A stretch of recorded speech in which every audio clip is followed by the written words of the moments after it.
Hello everybody, and welcome back to another review. Today we're going to be taking a look at Hornby's brand new model 6011 King James I in Great Western lined green. Now, this model comes brand new from Hornby and is part of their 2015 range and features an absolute wealth of detail. As we can see, the cab is just beautiful. I mean, if you just get a look at that, I don't think Hornby have missed a trick there. Everything is there. And you see, we've got the fall plate between the locomotive and the tender to allow the crew to pass over. We've got so much detail just on the tender there. You see, we've got the water capacity markings near the top. We've got so many rivets and hinges, and the coal load isn't that bad actually. You know, considering it's plastic, it's not that bad. Obviously, nothing's like the real thing, but there you go. The model, like I say, up here has so much detail, including the accurate depiction of daylight between the frames. And if we just look under the boiler, you will be able to see, I mean, ignore the screw head there, you know. It's a shame that's there, but we can't help that. But there's just so much detail, including, you can see all the internal workings, the pistons and such. And obviously, there is some resemblance to the castles, because the Kings were just basically a beefed up castle and were built to handle the growing express traffic of the Great Western. However, being so large and so heavy, they were classed under the Great Western's double red route classification, which did restrict them to the west of England as far as Plymouth and Bristol. Also, the cut-off route Paddington to Wolverhampton.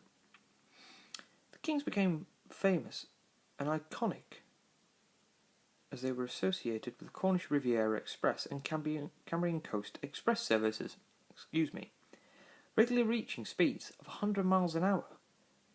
I mean, you wouldn't really think a 460 would do 100 when a few years later down the line, Flying Scotsman would top the ton, and then later Mallard.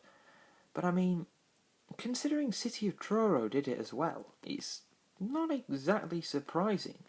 I mean, this looks more like an engine built for speed than a little 440, don't you think? Now, built in April 1928, King James I was allocated to Old Oak Common Motive Power Depot on May the 1st, 1928. Over the course of the locomotive's lifetime, she clocked up over 1,700,000 miles in service before she was withdrawn in December 1962. She wasn't preserved, and is no longer with us, but I think it's an absolute testament to Hornby to capture this model in her as-built condition, because there can't be many photos of these out there, certainly not of this specific engine. I mean, myself, I've only seen one photo of her, and that's when she, that's when she had the modifications of the lamp iron and smokebox step. Now, Hornby have done beautifully here, but there are some things that I have to question, including the lack of route indicator discs atop the number plate. I mean, surely that's not exactly a difficult thing to add, but is possible to add with transfers. But when you pay near £200 for this, you know, you're going to want little things like this. And also the shade of green. Personally, I feel this is as far from Great Western green as you can get. It's quite pale, almost sickly looking, and I don't really like that. I think Hornby could have done a little better there. It just looks sloppy. I mean, when you've got this amount of detail and this much obvious work being put into a locomotive, I mean, why can't the green just be a bit nicer than this? However, they have made up for it and include all the correct orange lining, including the black-orange lining on the boiler bands, and all the very fine orange lining work on the below the running plate. You see, we've even got injector piping under there. So all in all, I have to say, I'm quite impressed with these new models. I mean, they really do show up just how good these models were. And I feel is a true testament to Swindon's finest ever, and surely Collett's finest designs.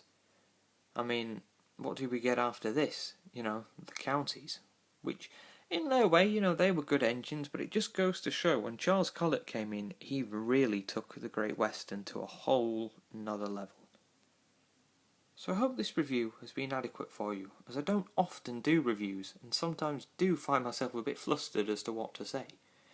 But thank you very much for watching, and keep your eye out for a running video of this model shortly, once the layout's up to scratch to run it on.